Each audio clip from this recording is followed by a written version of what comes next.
March 17, 1943. Rechlin Experimental Airfield, Germany. The pilot's hand trembled slightly as Hans-Werner Lerche entered the first notation in his logbook, recording an event that would fundamentally alter Luftwaffe understanding of their enemy.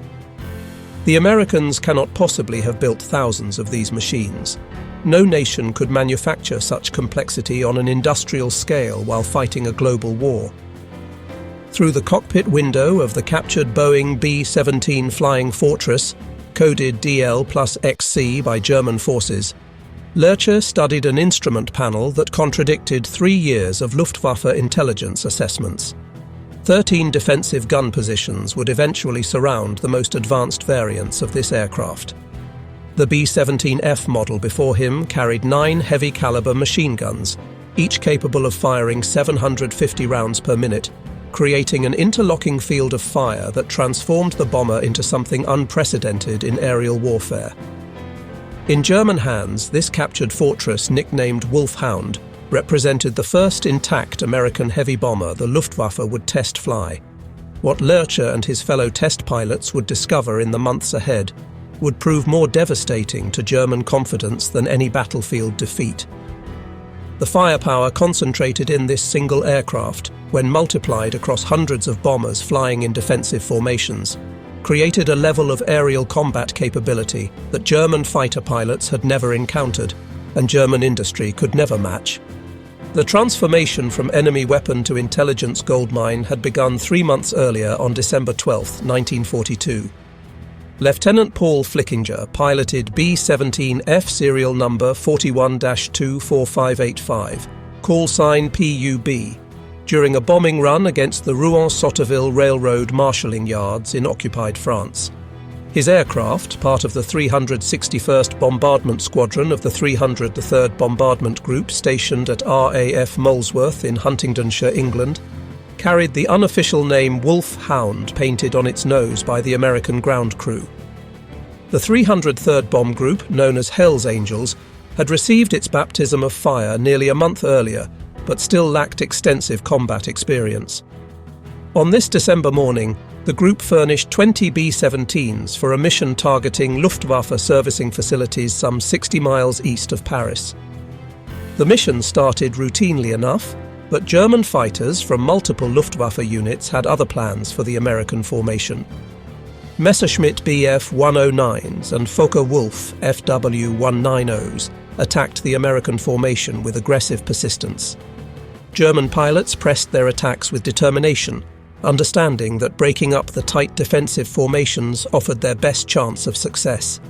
Machine gun and cannon fire tore through Wolfhound's fuselage and wings. One engine sputtered and died, its propeller windmilling uselessly. Another began losing power, smoke trailing from damaged cylinders. Flickinger faced an impossible choice as his crippled bomber fell behind the protective formation. The other B-17s continued toward England, unable to slow down without making themselves vulnerable to the swarming German fighters. Attempting to reach England across the Channel meant certain death for a damaged bomber unable to maintain formation. Heading for neutral Switzerland or Sweden involved hundreds of miles over hostile territory, with failing engines and pursuing fighters. The only option that offered his crew any chance of survival was an immediate emergency landing on enemy-controlled soil. Scanning the landscape below through breaks in the clouds and smoke from his damaged engines, Flickinger spotted what appeared to be a suitable field near Melun, France, approximately 60 miles southeast of Paris. With remarkable skill considering his aircraft's damage, he brought the massive 30-ton bomber down for a wheels-up landing in a hayfield. The B-17 slid across the grass and mud, its ball turret guns pointing downward, ploughing a long furrow before coming to rest. The 10-man crew emerged from the aircraft with hands raised, expecting to become prisoners of war. What they didn't expect was how valuable their intact aircraft would become to German intelligence. Within hours, Luftwaffe ground crews and Wehrmacht soldiers swarmed over the captured fortress. Engineers photographed every system, every structural detail, every technological feature before the bomber could be damaged by souvenir hunters or sabotage. The bomber represented an intelligence windfall beyond anything previously captured. Most downed Allied aircraft arrived in pieces, scattered across fields and forests, their secrets buried in twisted metal and broken components. But Wolfhound sat nearly intact in a French field, a complete example of American heavy bomber technology ready for exploitation. German recovery specialists immediately recognized the prize before them. This was not just another crashed bomber to be stripped for scrap metal. This was the first B-17 flying fortress to fall into Luftwaffe hands in flyable condition. The capture represented an unprecedented opportunity to study American heavy bomber design, construction methods, defensive armament, and operational capabilities. German technicians worked quickly to transport the damaged but repairable bomber to Leeuwarden Airfield in the Netherlands, a major Luftwaffe base that had been developed from a pre-war Dutch civil airport. The transportation process required careful planning and execution to prevent further damage to the valuable prize. 2 days after capture, on December 14, 1942, German mechanics completed temporary repairs to the battle damage. Fuel tanks were topped off with German aviation gasoline. German national insignia replaced American markings on the wings and fuselage. Large black crosses adorned the wings, a swastika marked the tail, and the distinctive hellish red and black colours of Nazi Germany announced the bomber's new ownership. 2 Messerschmitt Bf-110 heavy fighters took position as escorts, and a hand-picked German crew climbed aboard for the ferry flight to Rechlin, the Luftwaffe's premier testing and evaluation centre located approximately 50 miles north of Berlin in Mecklenburg. The flight plan was distributed to every Luftwaffe fighter base and flak battery along the route, with explicit instructions not to engage the captured fortress. But despite these precautions and the clear German markings, some Luftwaffe forces fired on their own captured prize, inflicting minor additional damage before recognition signals could be confirmed and the attackers called off.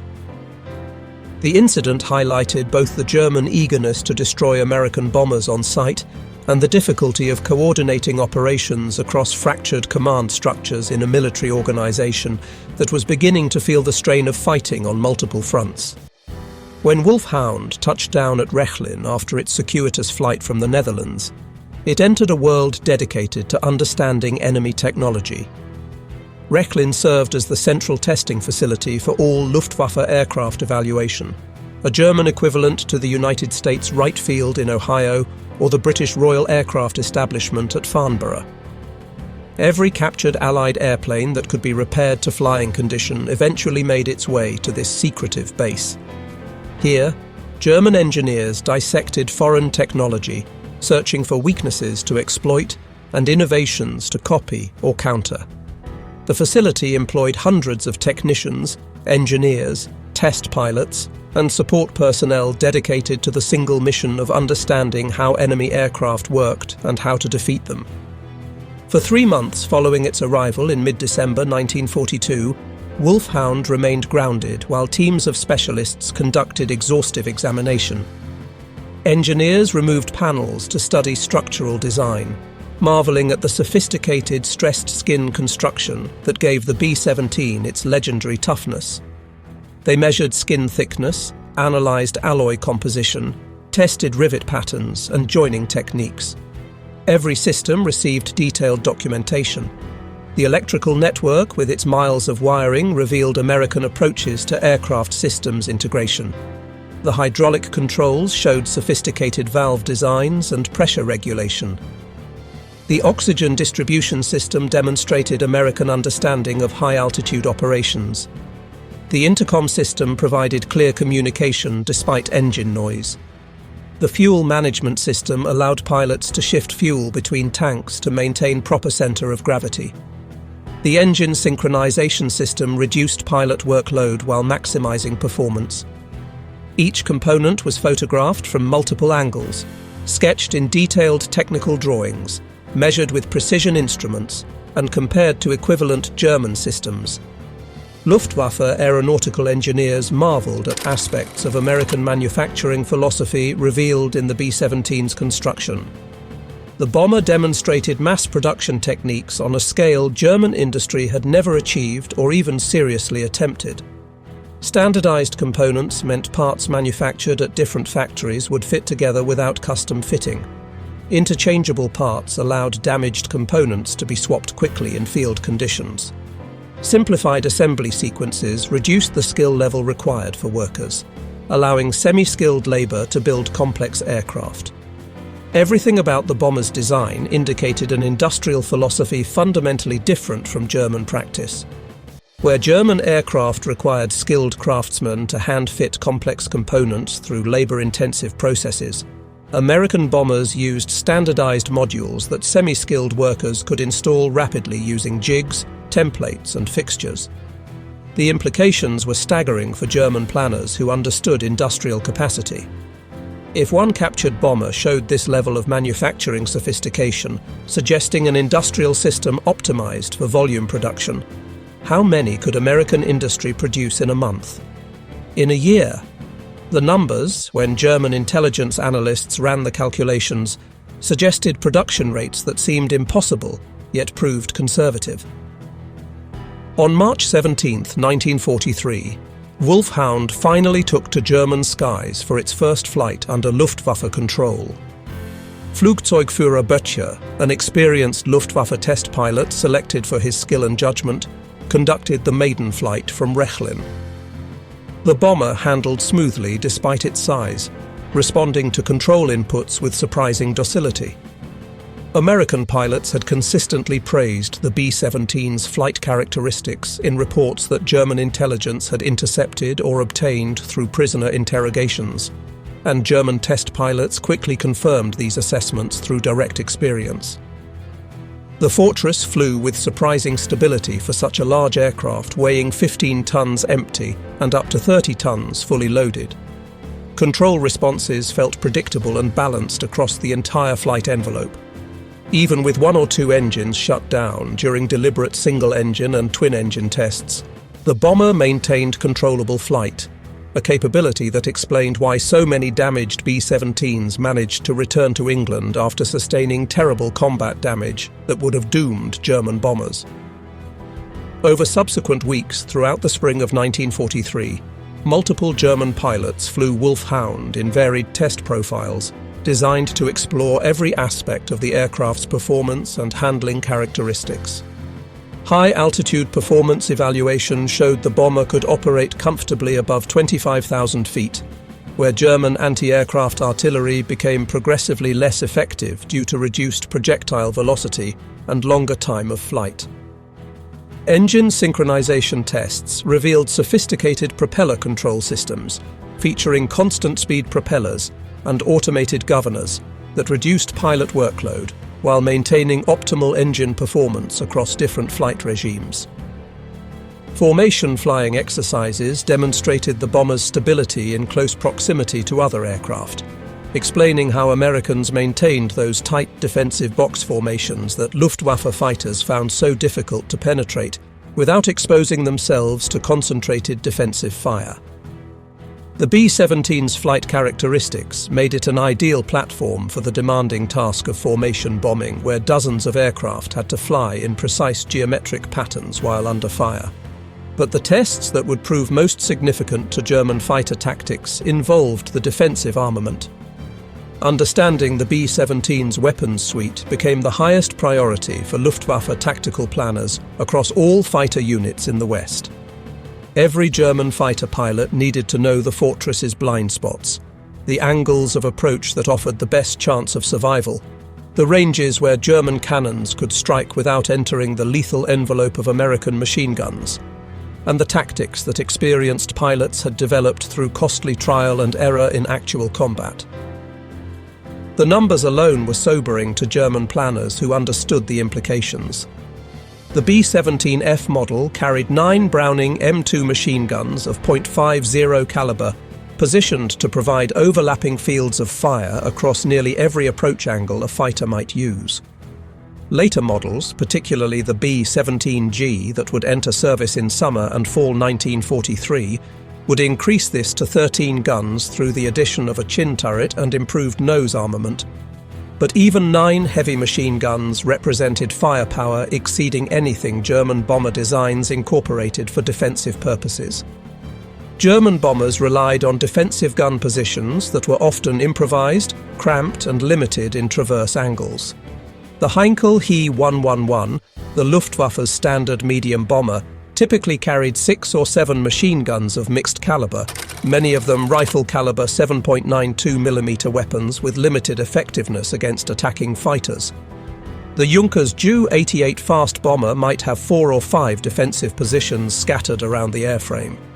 But an American B-17F carried 9 heavy machine guns as standard equipment, and every round fired was a .50 caliber projectile capable of penetrating armor plate, destroying engines, shattering canopies, and killing pilots from ranges exceeding 600 yards.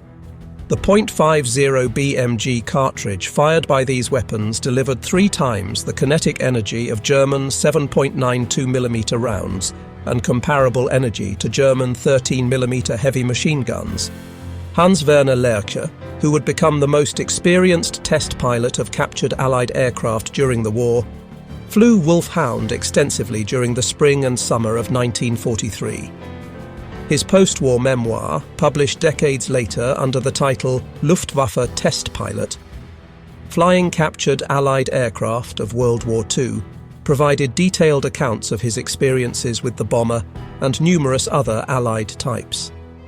Lerche approached captured aircraft with scientific curiosity rather than ideological prejudice, a professional attitude that made him invaluable to the Luftwaffe's evaluation program. His engineering background from university studies, combined with exceptional natural flying ability developed through years of glider flying and powered aircraft experience, made him ideally suited for the demanding and dangerous work of test-flying enemy aircraft.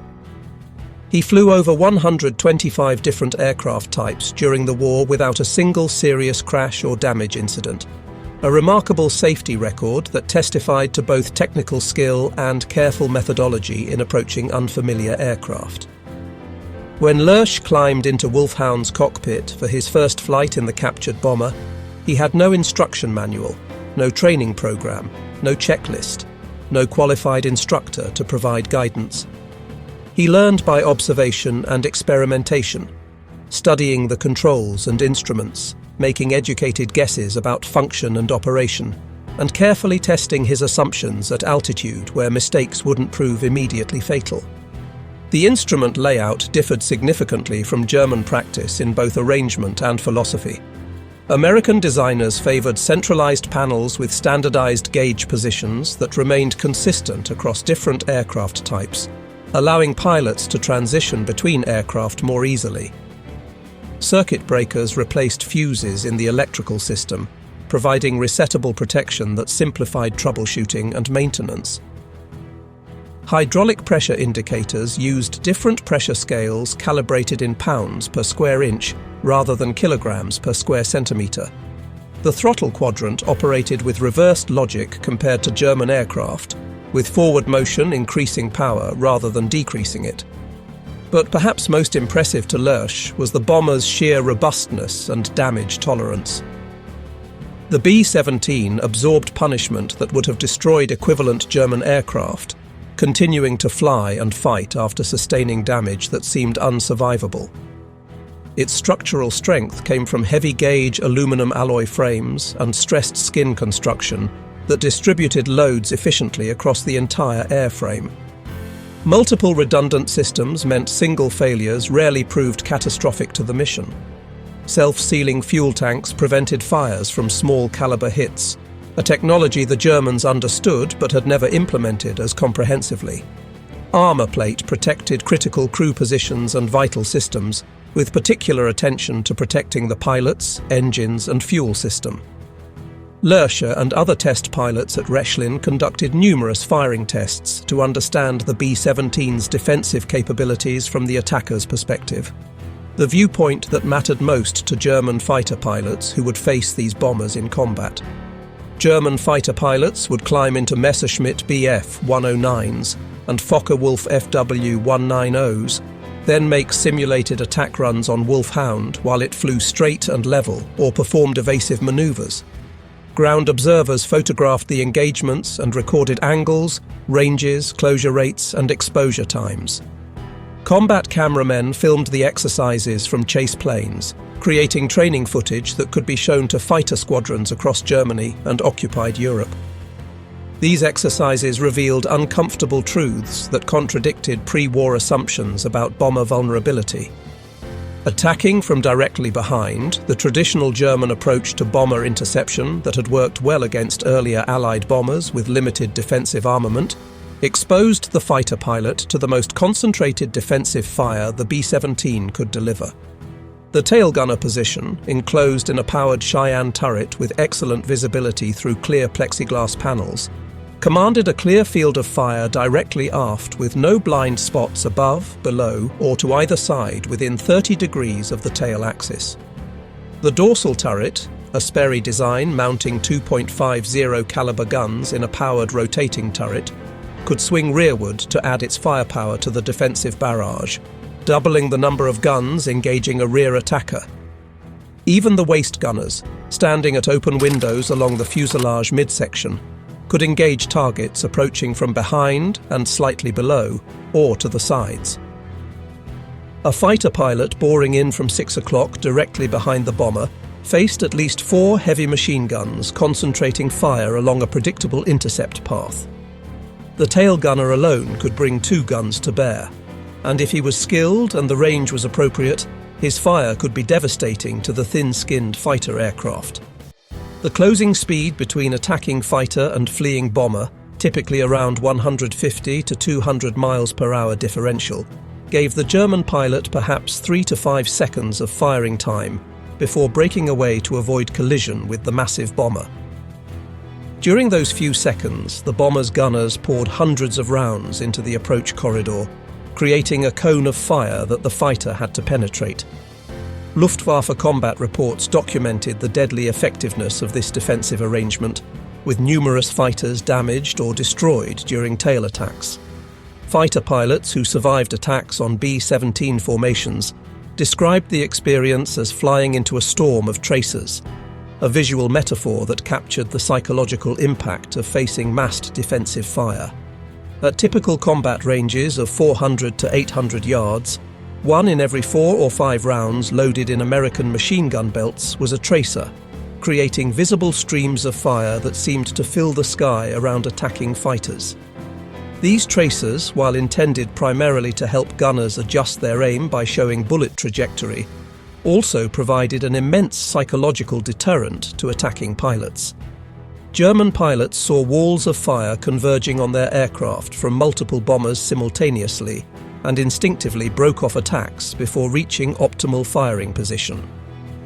This psychological impact reduced German fighter effectiveness significantly, even when the actual hit probability remained relatively low due to the difficulties of deflection shooting at high closing speeds. Attacking from below presented different challenges but no better prospects for the attacking fighter. The belly turret, called the Sperry Ball turret by Americans, provided complete coverage of the lower hemisphere with no blind spots. This remarkable piece of engineering positioned a gunner in a rotating sphere equipped with 2.50 caliber machine guns and a computing gun sight that helped calculate the lead angle needed to hit fast-moving targets. The ball turret gunner, crouched in impossibly cramped quarters with knees drawn up to his chest and oxygen mask pressed against the optical sight, could track targets through 360 degrees of azimuth and nearly 90 degrees of elevation, from horizontal to nearly straight down. The physical demands were severe, as the position was too small for a parachute, too cramped for much movement, and required the gunner to remain curled in a fetal position for hours during long missions. But the defensive capability was unmatched. No angle of approach from below escaped the ball turret's field of fire. German pilots quickly learned through bitter experience that attacking from beneath a B-17 formation meant exposing themselves to concentrated fire from multiple ball turrets. each one tracking their approach with mechanical precision and opening fire at maximum effective range. Side attacks faced the waist gunners, positioned in open windows along the fuselage where they endured temperatures far below zero at altitude, hurricane-force winds from the open windows, and constant engine noise that made communication difficult. The B-17F featured staggered waist gun positions that prevented gunners from interfering with each other's movement while maximizing coverage angles. One gunner stood slightly forward on the port side, the other slightly aft on the starboard side. Each manned a .50 caliber machine gun mounted on a flexible ring that allowed wide traverse in azimuth and elevation. Attacking from beam angles meant flying through crossfire from both waist positions plus the dorsal turret, which could rotate to engage targets anywhere above the horizontal plane. The interlocking fields of fire created zones where multiple guns could engage a single target simultaneously, concentrating fire in a way that dramatically increased hit probability. This concentrated firepower forced German fighters to make high-speed slashing attacks rather than sustained gun runs, limiting their time on target and reducing accuracy. The tactic that emerged from Rechlin's test program as offering the best chance of success involved frontal attacks, approaching the bomber head-on from 12 o'clock high. This approach minimized exposure time to defensive fire and targeted the bomber's weakest defensive zone where fewer guns could be brought to bear. Early B-17 models, including the F variant that Wolfhound represented, mounted only 2 or 3 flexible guns in the nose, operated by the bombardier and navigator who had other primary duties during combat and weren't dedicated gunners. These flexible guns, mounted in sockets in the plexiglass nose glazing, had limited traverse and required the crew members to move the guns physically from one position to another. The nose glazing provided the bombardier an excellent view for accurate bombing through the Norden bomb site, but offered minimal protection for the crew members stationed there and limited the defensive firepower that could be brought to bear against frontal attacks. A German fighter pilot with nerve and skill could bore in from 12 o'clock high, diving slightly from above and ahead, fire a concentrated burst at the cockpit and forward fuselage where the pilot sat, then break away under the bomber before defensive guns could track him effectively. This frontal attack doctrine was pioneered by Hauptmann Egon Meyer of Jagdgeschwader II in late 1942, shortly before Wolfhound was captured. Meyer recognized through combat experience and tactical analysis that most B-17 defensive firepower faced rearward or to the sides, leaving the nose relatively vulnerable. Attacking from directly ahead meant the fighter's relative closing speed exceeded 500 miles per hour, with the fighter approaching at 350 to 400 miles per hour and the bomber flying toward it at 150 to 180 miles per hour. This combined closure rate gave the bomber's nose gunner perhaps 2 seconds to aim and fire before the fighter flashed past overhead or underneath. Those 2 seconds demanded extraordinary marksmanship from the defensive gunner, who had to track a rapidly approaching target, estimate lead angle, and fire accurately, despite wind blast, vibration, and the psychological pressure of watching a fighter dive directly toward him with guns blazing. The attacking pilot, meanwhile, enjoyed a nearly stationary target growing larger in his gun sight, making aim calculation relatively simple compared to deflection shots against crossing targets.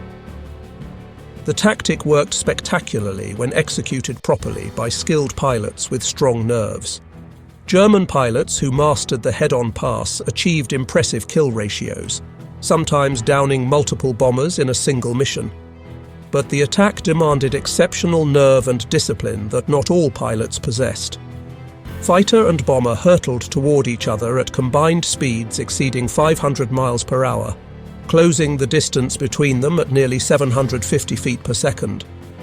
The attacking pilot needed to hold his course directly into the bomber's nose, watching it grow from a distant speck to a massive 4-engine aircraft filling his windscreen, waiting until the range closed to point-blank distance of 200 yards or less before firing his cannons and machine guns.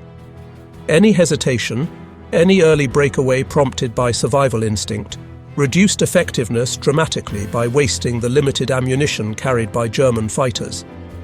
The psychological pressure of watching a 4-engine bomber grow larger in the windscreen, while tracer fire from the nose guns flashed past the canopy, proved too much for many pilots.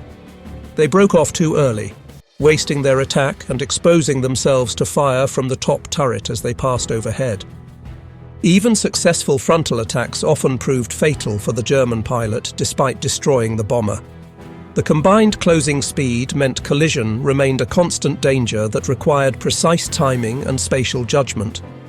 Pilots who pressed their attacks too aggressively, fixating on their target and forgetting to break away in time, sometimes couldn't pull out before their fighter struck the bomber they were attacking. Multiple Luftwaffe fighters collided with B-17s during frontal passes, killing both crews instantly in the violent impact. Additionally, the massive bomber could absorb tremendous damage to its forward fuselage and still fly, demonstrating the rugged construction that gave the B-17 its reputation for toughness. Unless the attacking fighter's cannon shells struck the cockpit directly, killing or incapacitating both pilots, or disabled multiple engines simultaneously, the fortress often continued toward its target despite serious damage to the nose section. German fighter pilots needed to destroy the bomber quickly and completely, because wounded B-17s kept flying, kept fighting, and often made it home to England, where American repair facilities could rebuild them for future missions. A damaged bomber that returned to base represented a failed interception despite the risk taken by the attacking pilot. These test flights at Rechlin, combined with combat experience reports collected from frontline fighter units across Germany and occupied Europe, led to a comprehensive understanding of B-17 capabilities that circulated throughout the Luftwaffe in the form of tactical bulletins, training films, and intelligence reports. But this knowledge brought little comfort to German military planners who understood the strategic implications. Understanding the enemy's strengths didn't eliminate them, and the Americans kept building more fortresses faster than the Luftwaffe could shoot them down. Between May and early June 1943, Wolfhound underwent additional testing in Department E3 under Otto Kuno's direction. Engine performance evaluation measured power output at various altitudes. Supercharger efficiency analysis determined optimal operating parameters. Fuel consumption mapping created charts showing range under different conditions, all designed to understand the Wright Cyclone R1820 radial engines that powered the fortress. Each engine produced 1,200 horsepower at rated altitude, and the bomber carried 4 of them in nacelles suspended below and ahead of the wings.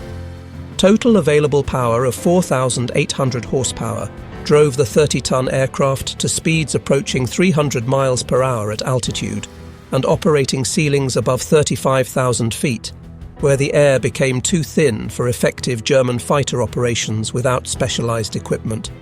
German intelligence analysts calculated that Boeing and its subcontractors were producing these complex aircraft at rates exceeding German heavy bomber production by factors of 5 to 10, numbers that seemed impossible, yet were confirmed through multiple intelligence sources.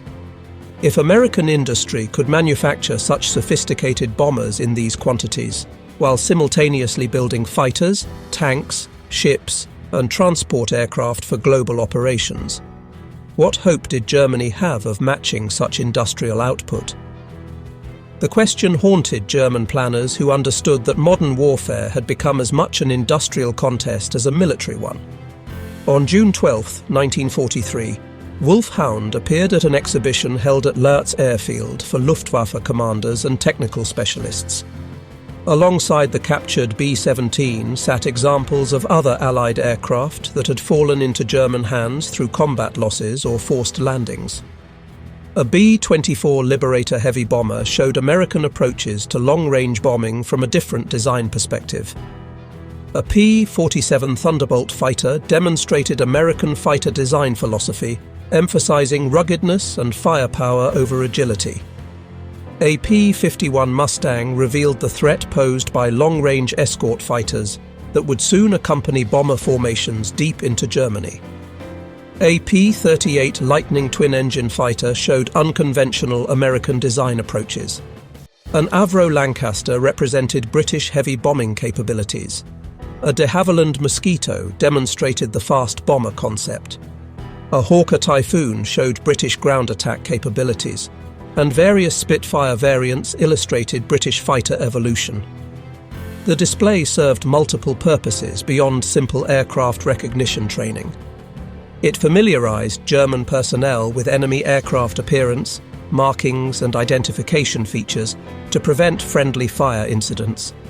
It demonstrated captured technology that German engineers might adapt or counter, and it provided sobering evidence of Allied industrial capacity and technical sophistication that was beginning to outpace German development in numerous areas. Luftwaffe officers who attended the exhibition came away deeply troubled by what they saw. One participant later wrote that the contrast between German and American manufacturing quality became immediately apparent even to casual observers. American aircraft components fit together with precision tolerances that German craftsmen admired. Matching construction quality across thousands of aircraft indicated sophisticated quality control.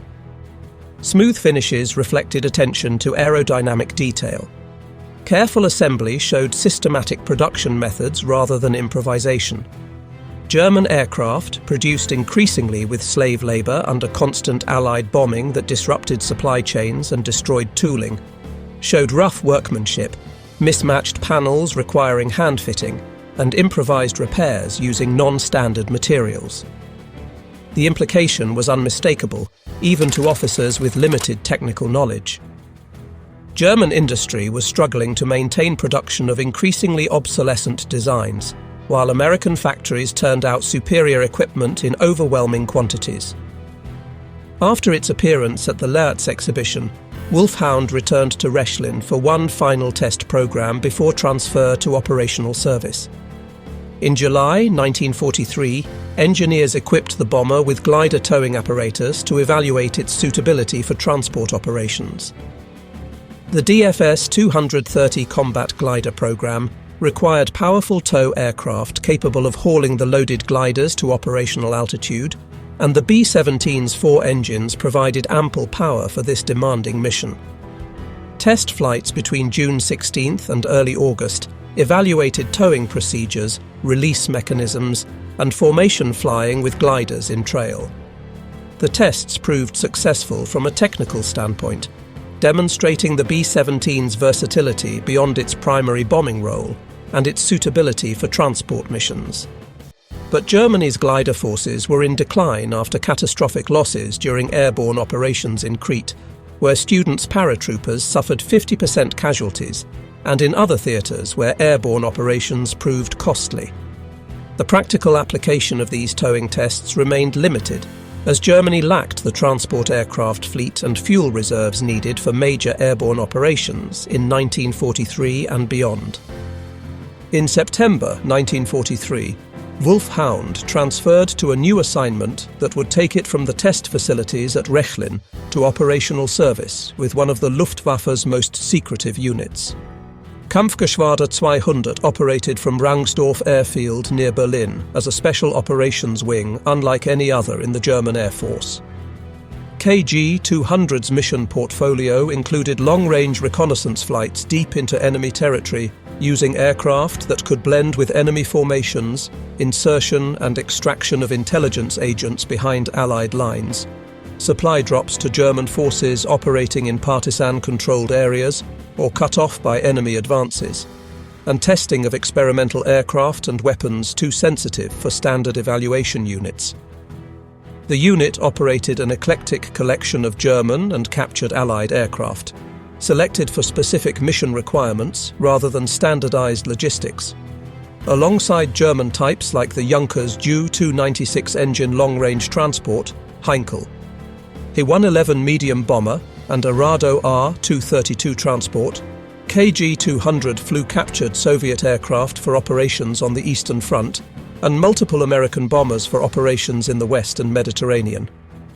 The B-17's long range exceeding 2,000 miles, high altitude capability above 25,000 feet, and rugged construction that could survive damage and harsh conditions made it ideal for many of the unit's missions.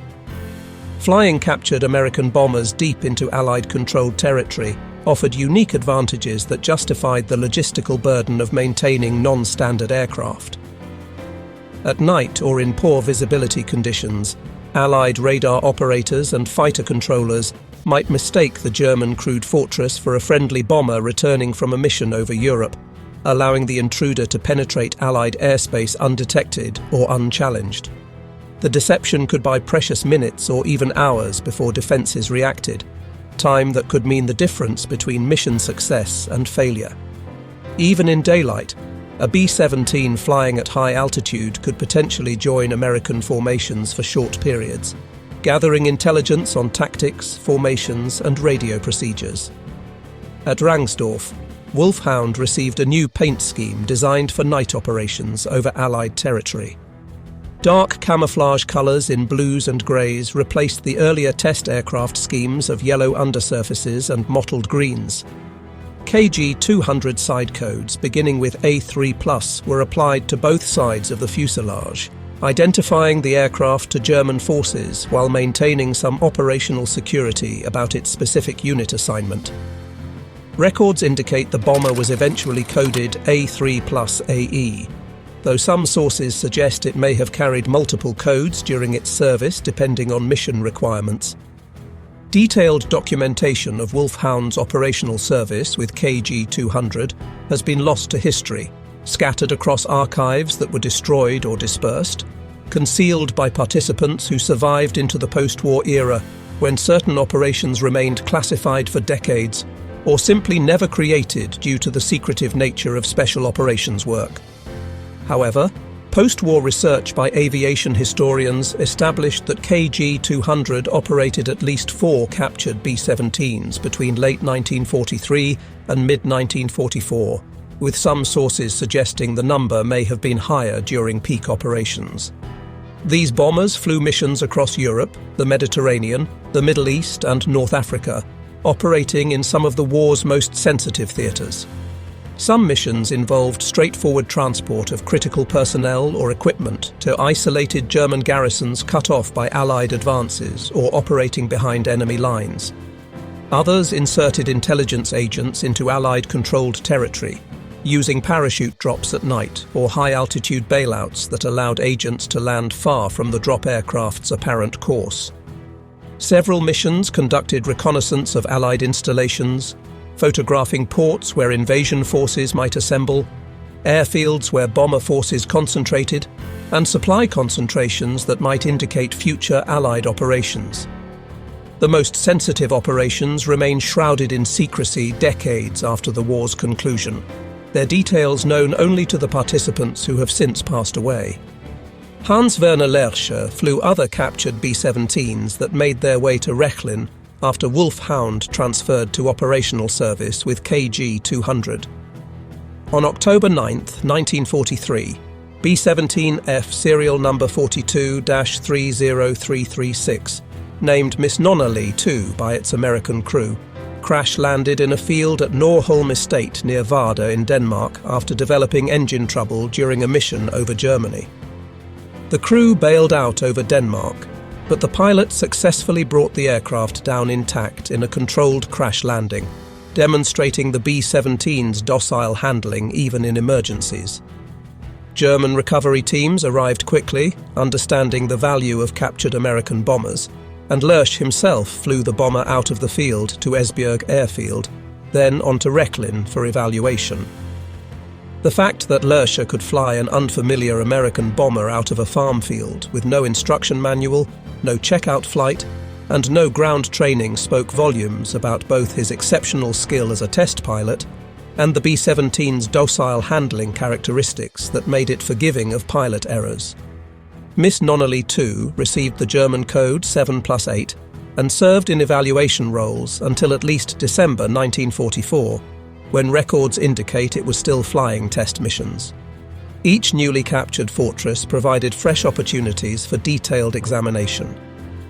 Engineers compared different production blocks, looking for evolutionary changes that might indicate vulnerabilities to exploit or improvements that required new German countermeasures.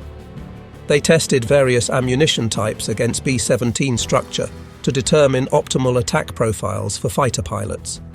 They evaluated the effectiveness of different German cannon calibers against American armor and self-sealing fuel tanks, finding that their 20mm cannons were marginally effective, while 30mm cannons proved devastating when hits were achieved.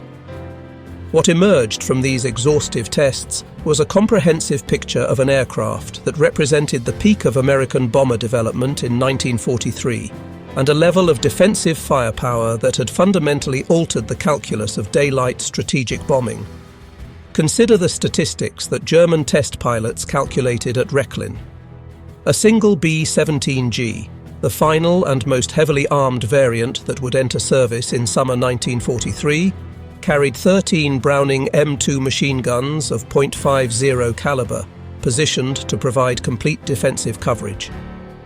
These weapons fired standard .50 BMG ammunition at 750 to 800 rounds per minute, with each gun capable of maintaining sustained fire for several minutes at a time, limited only by ammunition capacity and barrel heat buildup that required careful management by gunners. The typical ammunition load for a B-17G totaled approximately 7,500 rounds, distributed across all gun positions, according to a carefully calculated scheme that balanced defensive coverage with weight considerations. This provided each gun position with hundreds of rounds available for defensive engagement during the long missions over Europe. The tail turret alone carried 500 rounds per gun for 1,000 rounds total, sufficient for sustained engagement of pursuing fighters. The dorsal turret held similar quantities to allow the top turret gunner to engage targets over an extended period. The ball turret, despite severe space constraints in the cramped sphere, carried 250 to 500 rounds per gun, depending on mission requirements and the gunner's size. The waist positions each had 600 to 800 rounds for their flexible guns. The nose positions, including the chin turret on G models, held similar loads calculated to provide adequate ammunition for the entire mission.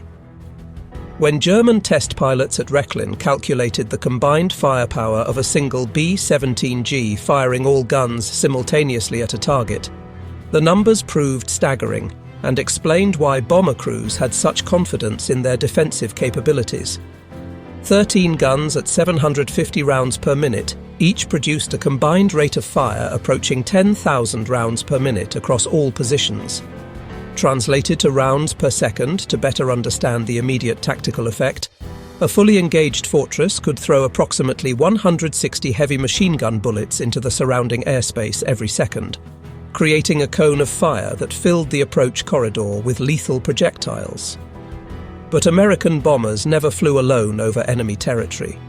The entire concept of American daylight strategic bombing, developed through pre-war doctrine and refined through painful combat experience in 1942 and 1943, relied on massed formations where multiple bombers provided mutual defensive fire that dramatically increased the firepower any single attacking fighter would face. The combat box formation, developed by Colonel Curtis LeMay and refined through bloody experience over Germany, positioned bombers in tight three-dimensional arrays, where each aircraft's guns could support its neighbours. A squadron element typically contained 3 aircraft flying in close formation, a V or echelon depending on tactical situation. 3 squadron elements stacked vertically and offset horizontally formed a squadron box of 9 bombers. 3 squadron boxes formed a group box of 27 aircraft, though some groups flew with 4 squadrons for a total of 36 bombers. A typical 3-squadron group box contained 18 to 27 aircraft, depending on attrition and maintenance status.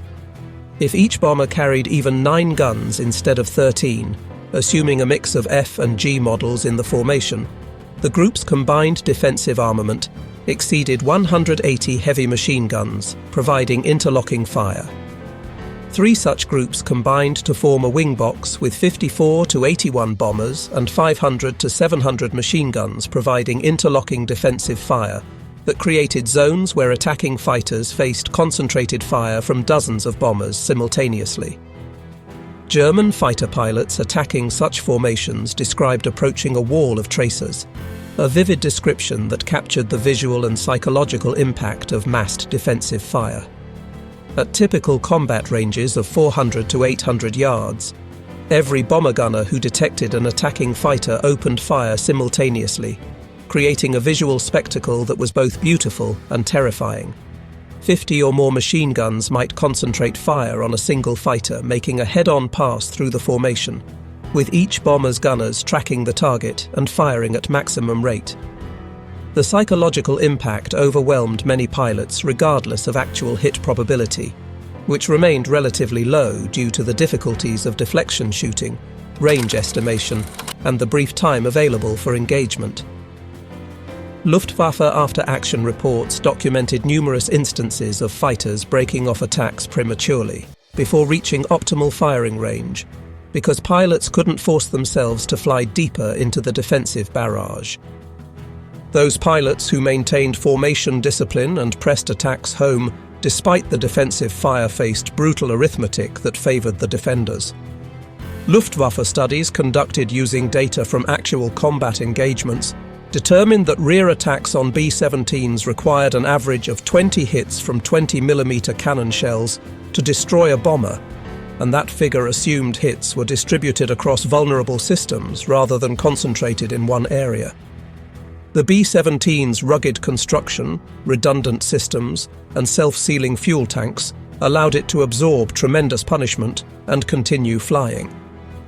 Average pilot accuracy against evasive targets at combat ranges ran approximately 2%, a figure determined through analysis of gun camera footage and ammunition expenditure reports. Therefore, bringing down a single fortress from behind required firing approximately 1,000 rounds of 20mm ammunition to achieve the 20 hits needed for a kill. Early model Focke-Wulf FW-190 fighters carried only 500 rounds total of 20mm ammunition distributed across 2 cannons, with each gun holding 250 rounds in drum magazines. Upgrading to 4 cannons with belt-fed ammunition provided only 500 to 600 total rounds across all guns, still insufficient for multiple attack runs. Even with upgraded armament, a German fighter pilot might have ammunition for 1, perhaps 2, sustained gun runs before running Winchester and being forced to break off and return to base for rearming. Meanwhile, the bombers continued firing as long as they detected threats, their thousands of rounds of .50 caliber ammunition allowing prolonged defensive engagement throughout the mission. While individual bomber gunners achieved relatively low hit percentages due to difficult deflection shooting at extreme ranges and high closure speeds, the sheer volume of fire made hits statistically inevitable when dozens of bombers engaged a single target. Luftwaffe fighter losses climbed steadily through 1943, as American bomber streams grew larger and more frequent, while German fighter forces struggled to regenerate losses faster than combat attrition, and training accidents destroyed them. Front attacks offered better kill ratios for skilled pilots, but demanded extraordinary skill and courage that not all pilots possessed. Approaching head-on meant the fighter closed at combined speeds exceeding 500 miles per hour, with both aircraft moving toward each other at maximum speed. At that closure rate, the target picture changed dramatically every second, requiring constant attention and rapid decision-making. Range estimation became critical to attack success, as opening fire too early meant rounds dissipated without effect, while waiting too long made collision unavoidable. The optimal firing envelope lasted perhaps 2 seconds from 400 yards to 100 yards, a brief window requiring precise timing. During those 2 seconds, the fighter pilot needed to aim carefully while compensating for his own aircraft's motion. Compensate for the bomber's evasive maneuvers, which might include slight turns or altitude changes, fire multiple bursts while correcting aim between bursts, and initiate the breakaway maneuver before the aircraft collided.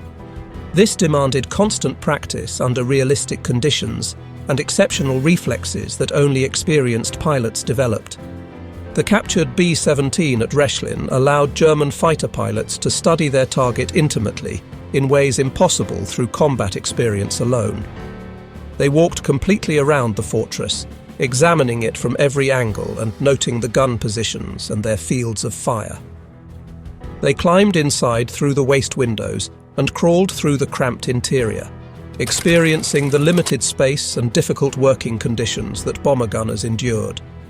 They sat in the various gun positions, including the ball turret, testing traverse and elevation limits, while noting the blind spots where attacking fighters might evade defensive fire if they approached from specific angles. They flew formation exercises where the bomber took evasive action while fighters practiced approach angles and firing solutions, creating training scenarios that transferred to combat. This training proved invaluable for experienced pilots who learned to exploit the B-17's vulnerabilities through systematic study.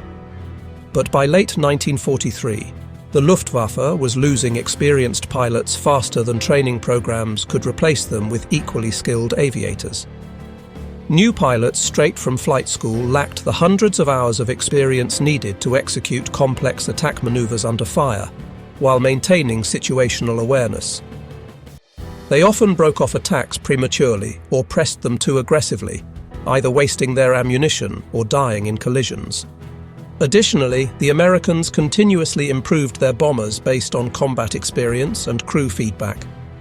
The B-17G model, entering service in late summer and fall 1943, added the distinctive chin turret under the nose, a remotely operated turret mounting 2.50 caliber machine guns that could engage targets directly ahead. This remotely operated turret was controlled by the bombardier through a computing gun sight, significantly improving the bomber's frontal defensive capability against the head-on attacks that had proved so effective against earlier models. Suddenly, the head-on attack that had been the preferred tactic of German aces became far more dangerous for attacking pilots. The chin turret could track an attacking fighter throughout its approach from first detection at long range, concentrating fire along the predicted intercept path. Combined with the existing cheek guns operated by the bombardier and navigator, plus the top turret which could swing forward to add its two guns to the defensive barrage, a B-17G could bring 6 to 8 heavy machine guns to bear on a frontal attacker, creating a defensive cone that required exceptional skill to penetrate. This forced the Luftwaffe to adapt once again, searching for new tactical solutions to the evolving defensive problem. Fighters began attacking from high angles, diving from above and ahead at steep angles where the bomber's guns had limited elevation traverse due to mechanical limits. Others approached from below the nose, hoping to stay under the chin turret's depression limits while avoiding the ball turret. Still others resorted to standoff weapons, launching unguided rockets from beyond machine gun effective range and hoping for lucky hits on the tightly packed formations, where even near misses might cause collision damage. The Werfer-Granit 21cm rocket became a favoured weapon among German fighter units, launched from tubular launchers mounted under the wings. These unguided projectiles carried large, high-explosive warheads intended to break up bomber formations through blast effect, rather than achieve direct hits. Actual hit probability remained low due to the rocket's poor ballistic characteristics, but a rocket exploding in the midst of a combat box could damage multiple bombers simultaneously through blast and fragmentation, or cause collisions as pilots took violent evasive action. But standoff attacks carried their own serious problems that limited their effectiveness. The rockets were inaccurate beyond 800 yards, heavy enough to significantly reduce fighter performance, and created substantial drag that made the launching fighter vulnerable to Allied escort fighters. Pilots carrying underwing rocket tubes became easy targets for American P-51 Mustangs and P-47 Thunderbolts, which by 1944 included long-range variants capable of accompanying bomber formations all the way to Berlin and back, eliminating the sanctuary that German fighters had previously enjoyed in the depths of German airspace. The technological race continued throughout 1943 and 1944 as both sides sought advantages. The Luftwaffe developed heavier cannons, including 30mm Mk-108s that could destroy bombers with a few hits, larger rockets with improved guidance, and even experiments with aerial bombing where fighters dropped small bombs onto bomber formations from above. The Americans improved defensive armament with the G model, perfected formation tactics through painful experience, and introduced better escort fighters with longer range and improved performance. But one inescapable reality dominated this equation, that no amount of tactical innovation could change.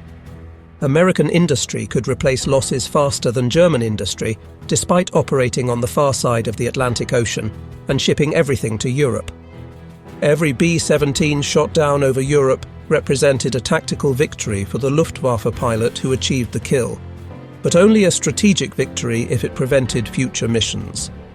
But within weeks, sometimes mere days, another brand new fortress fresh from Boeing's production lines in Seattle, from Douglas plants in Long Beach, or from Vega facilities in Burbank would replace the lost bomber, arriving in England with a fresh crew ready to continue the bombing campaign. Production statistics told a story of overwhelming material advantage that German intelligence analysts understood but could do nothing to counter. Boeing, Douglas and Vega built 12,731 B-17 bombers between 1935 and 1945, with the overwhelming majority produced during the peak war years of 1943 and 1945-1944. Boeing's Seattle plant alone built 6,981 B-17s across all variants. Douglas contributed 3,000 from plants in Long Beach, California. Vega, a Lockheed subsidiary, added 2,750 from Burbank, California. Peak production in 1944 saw Boeing alone building approximately 362 B-17 bombers per month, more than 12 per day from a single manufacturing facility, a rate that seemed impossible to German observers but was verified through multiple intelligence sources. German four-engine bomber production never approached these figures despite having a more advanced aviation industry at the war's start. The Heinkel, her 177, Germany's only operational four-engine heavy bomber and the result of years of development, suffered from chronic engine fires due to its unusual coupled engine design and mechanical problems that limited operational availability. Total production across all variants barely exceeded 1,100 aircraft between 1942 and 1944, and operational availability remained so poor that many units refused to accept the type, preferring twin-engine medium bombers despite their inferior range and bomb load. Germany simply couldn't match American heavy bomber production in either quantity or quality, a failure rooted in strategic decisions, industrial organization, and resource limitations. When Luftwaffe pilots learned these production statistics through intelligence briefings that attempted to prepare them for the scale of opposition they would face, morale suffered accordingly among thoughtful pilots who understood the implications. What was the point of risking their lives to shoot down one fortress when 10 more would replace it within a week? The question haunted fighter squadrons across Germany as the strategic situation deteriorated through 1944. The captured B-17 at Rechlin provided German engineers with detailed understanding of American manufacturing methods that explained how such production rates were achieved. They studied the modular construction that allowed sub-assemblies built at different factories across the United States to fit together perfectly during final assembly with minimal hand-fitting. They examined the standardized components sourced from hundreds of subcontractors nationwide, creating a supply chain of unprecedented complexity and efficiency. They analyzed the simplified assembly sequences that allowed semi-skilled workers, many of them women entering industrial work for the first time, to build complex bombers in a fraction of the time experienced German craftsmen required using traditional methods. German reports from these studies expressed grudging admiration for American industrial organization, while noting the impossibility of Germany matching such methods. The B-17 represented more than individual engineering excellence or clever design solutions. It represented a complete manufacturing philosophy prioritizing production volume over artisanal quality, emphasizing interchangeable parts over custom fitting, and accepting adequate quality over perfection. Every design decision reflected this philosophy of mass production.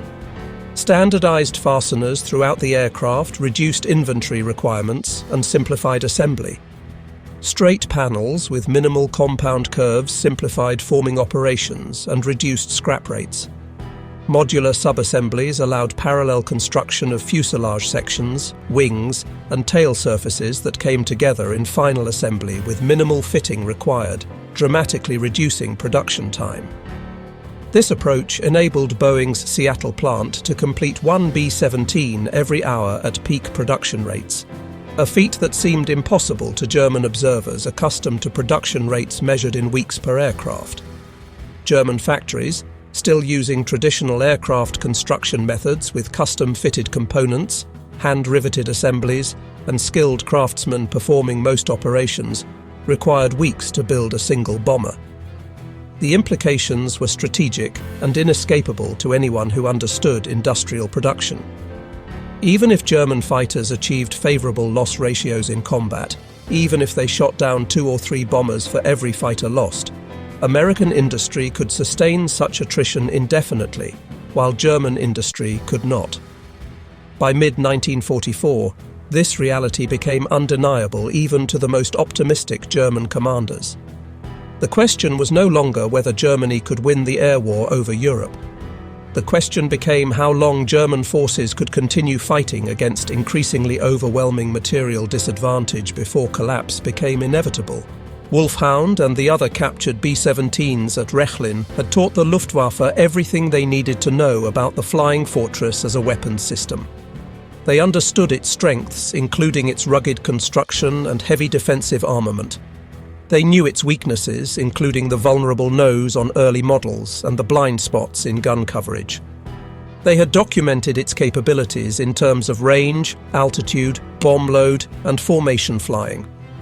They understood its limitations, including the need for formation integrity and vulnerability to determined frontal attacks.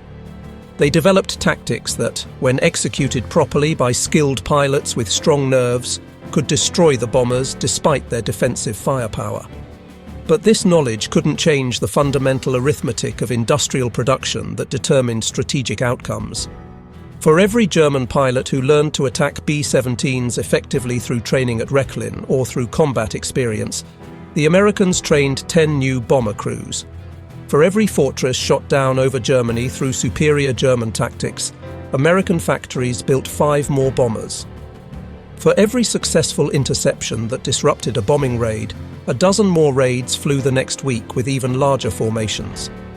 The defensive firepower that so impressed German test pilots represented only one aspect of a comprehensive system designed to project American strategic bombing capability deep into enemy territory, despite determined opposition.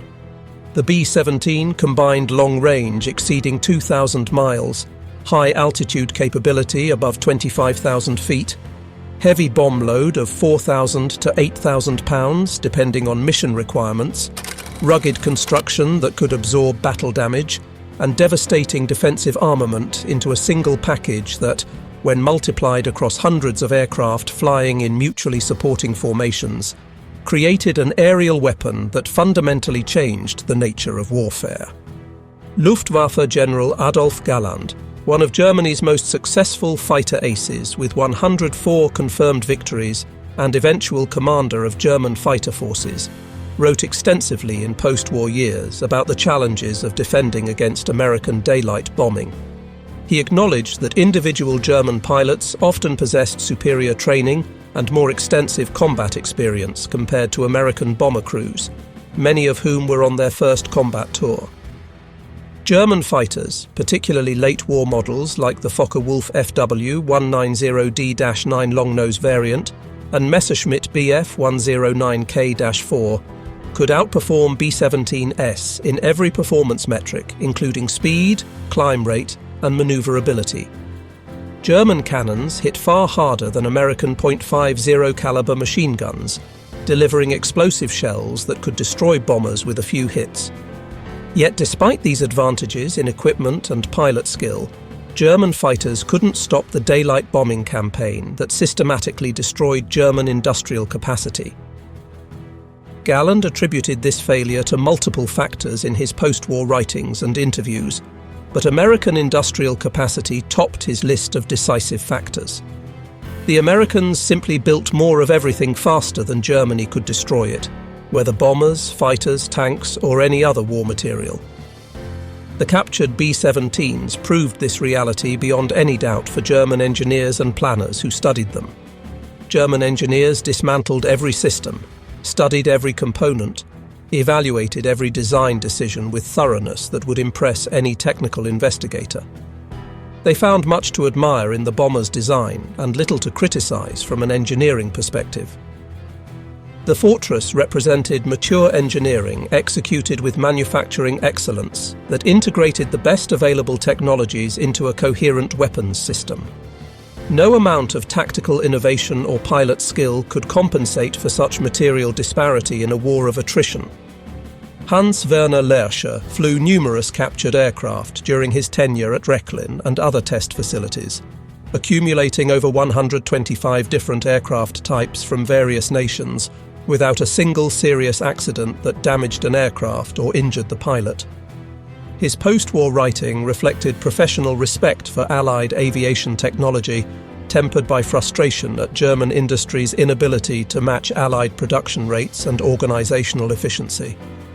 He flew B-17s, B-24 Liberators, British Lancasters, Soviet P-2s, and numerous fighter types from all combatant nations. Each aircraft taught specific lessons about Allied capabilities and different national approaches to aviation design philosophy. But the B-17 remained the most strategically significant aircraft he evaluated because it represented American strategic bombing doctrine made manifest in aluminum and steel. Every aspect of the Fortress's design supported its mission to penetrate deep into enemy territory, deliver heavy bomb loads with precision using the Norden bomb sight, and return home despite determined opposition from fighters and anti-aircraft artillery. The defensive armament that so impressed German evaluators served as the critical enabler for this mission profile. Without those machine guns and the interlocking defensive formations they made possible, daylight strategic bombing would have proven impossible regardless of how many bombers the Americans built. German fighters would have slaughtered unescorted bombers in numbers that would have forced the Americans to abandon daylight operations and switch to night bombing like the British, reducing accuracy and effectiveness. The B-17's defensive firepower didn't make the bombers invulnerable to attack or prevent losses. Thousands were shot down over Europe by determined German fighter pilots and accurate anti-aircraft fire. But the defensive armament made them survivable in sufficient numbers to accomplish their mission over time. Enough bombers got through the defenses to hit their targets. Enough crews survived their tour of 25, then later 35 missions to return home and train new crews. The cumulative effect of hundreds of bombing missions over 2 years systematically destroyed Germany's industrial capacity, oil production facilities, transportation networks, and military production capabilities. By 1945, when Wolfhound met its end during an American bombing raid on Oranienburg airfield on April 10, 1945, the strategic bombing campaign had achieved its primary objectives. German industry lay in ruins across the Ruhr Valley and other industrial centres. Fuel shortages grounded much of the Luftwaffe despite having aircraft available. Transportation chaos prevented delivery of critical supplies to front lines where German armies faced defeat. The fortresses had completed their mission despite heavy losses along the way. The captured bomber that taught the Luftwaffe so much about American defensive firepower had become a symbol of the futility of fighting against overwhelming material advantage. German pilots who learned to attack B-17s using knowledge gained from flying captured examples found themselves increasingly irrelevant as American bomber streams grew to include 1,000 aircraft, escorted by equal numbers of long-range fighters. Individual skill and tactical excellence couldn't compensate for such numerical inferiority and industrial disparity. The story of captured B-17s in German service represents a curious footnote to the larger narrative of the strategic bombing campaign over Europe.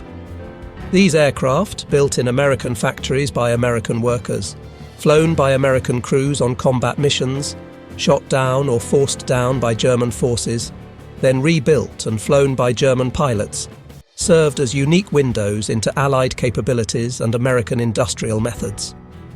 They revealed strengths the Luftwaffe needed to counter through new tactics and weaknesses that could be exploited by skilled pilots. They trained fighter pilots in aircraft recognition and attack procedures that saved lives. They supported special operations missions deep behind enemy lines that achieved tactical objectives. They contributed to the German war effort in numerous ways throughout 1943 and 1944. Yet ultimately, they also demonstrated the impossibility of Germany's strategic position by revealing the scale of American industrial capacity. Every hour German technicians spent repairing captured American aircraft represented skilled labor diverted from maintaining German aircraft. Every gallon of precious fuel burned. Testing enemy bombers was fuel unavailable for combat operations. Every bullet fired during evaluation exercises represented ammunition Germany couldn't spare. Meanwhile, American factories produced more B-17s every day, replacing losses faster than combat could inflict them. The production statistics remain staggering even 8 decades after the war's end. Boeing's Seattle plant, 2 alone, built 6,981 B-17s across all variants from the original Y-1 B-17 through the final B-17G. Douglas contributed 3,000 from plants in Long Beach between 1942 and 1945. Vega added 2,750 from Burbank in the same time frame. Total production exceeded 12,731 aircraft by war's end, with the final B-17 delivered in May 1945. Each bomber was a complex machine containing approximately 40,000 individual parts manufactured by hundreds of subcontractors. 4 Wright Cyclone R1820 engines producing 1,200 horsepower each, miles of electrical wiring connecting systems, thousands of pounds of aluminum formed into airframe structures, and that formidable defensive armament of up to 13 heavy machine guns with thousands of rounds of ammunition.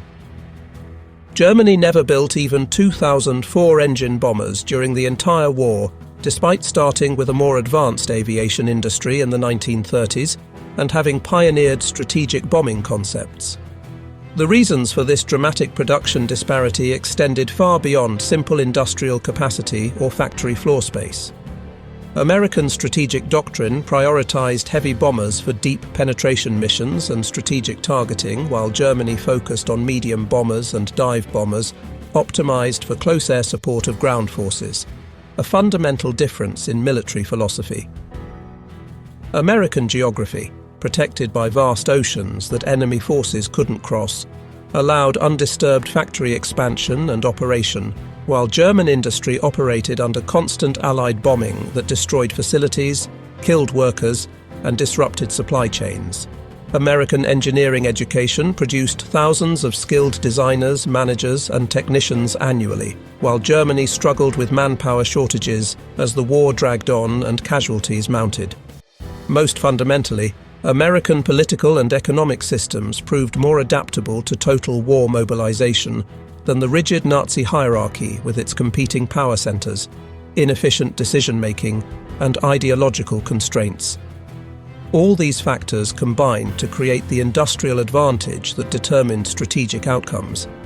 The B-17 Flying Fortress represented just one weapon in America's vast arsenal, but it symbolized the entire apparatus of American war production.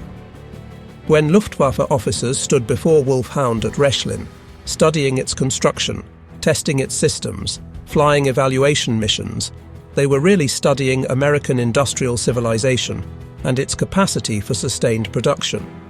What they learned should have been obvious from the beginning to anyone who studied American industrial capacity objectively.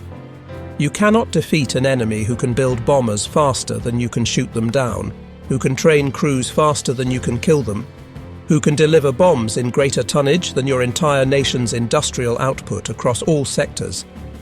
The defensive firepower that so impressed German test pilots was merely the visible manifestation of deeper American advantages in industrial organization, resource allocation, and economic mobilization.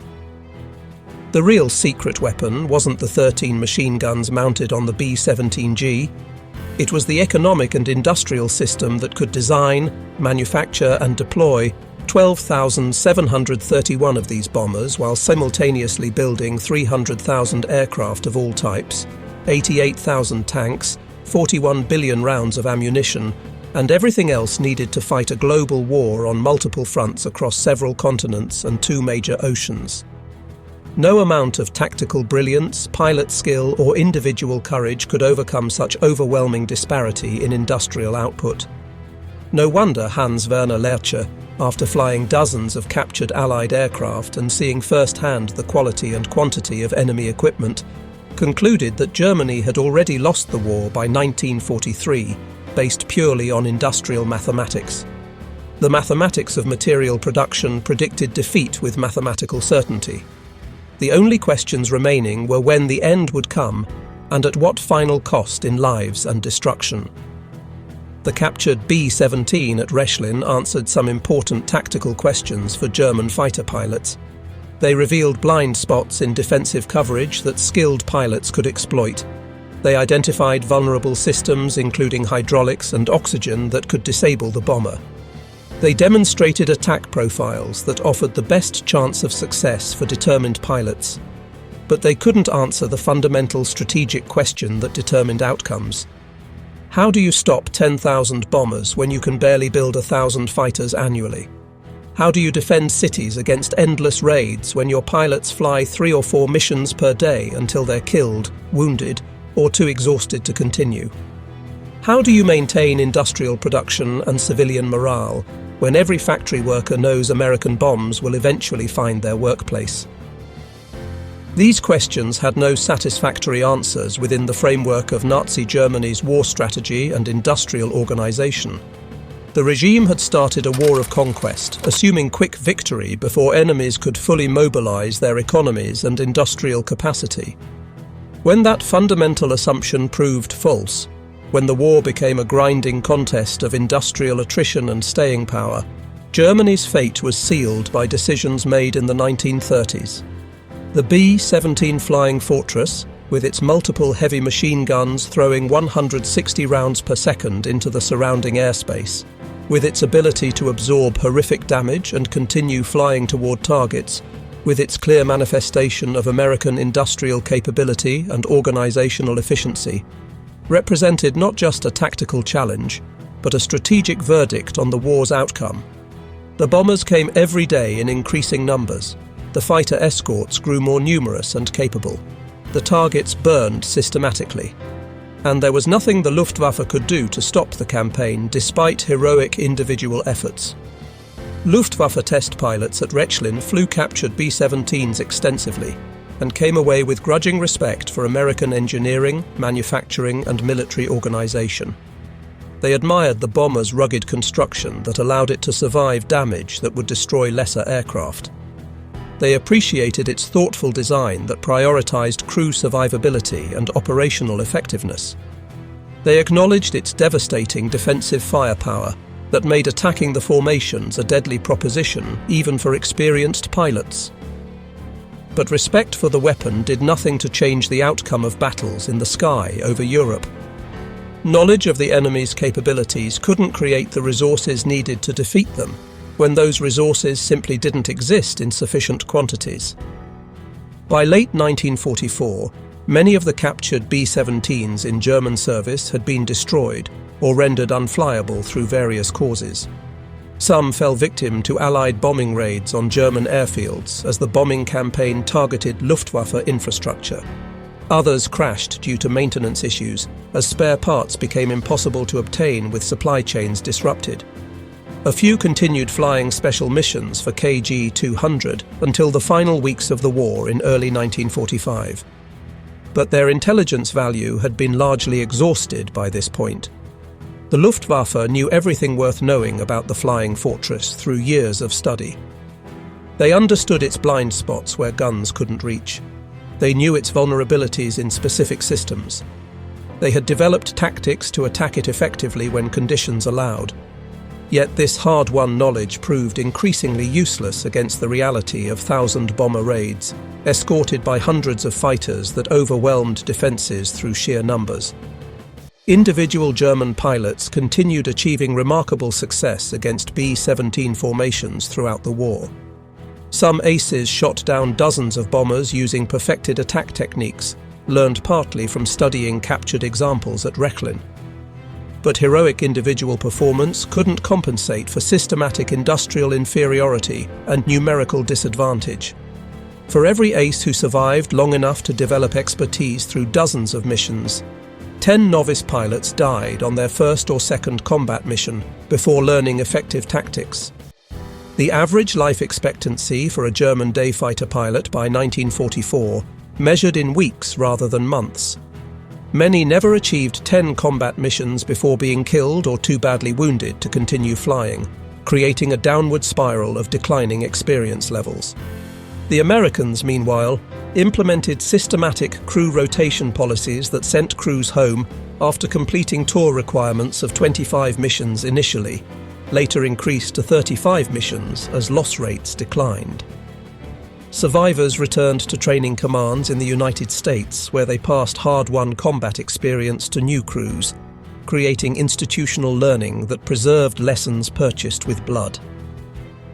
This systematic approach to crew utilization contrasted sharply with German practice of flying pilots until they died, were captured, or became physically unable to continue due to wounds or exhaustion. The different philosophies reflected different industrial realities and strategic positions. America could afford to rotate experienced crews to training roles because production provided steady streams of replacement aircraft and new crews fresh from training. Germany couldn't spare anyone with combat experience.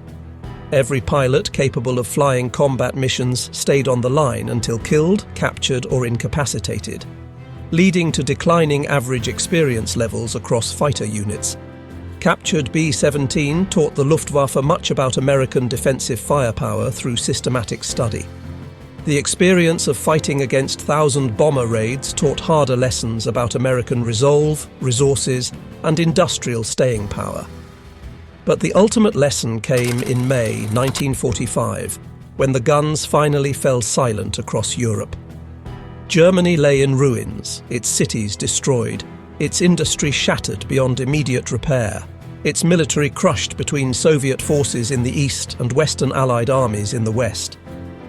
The bombers had done their work over 2 years of sustained operations.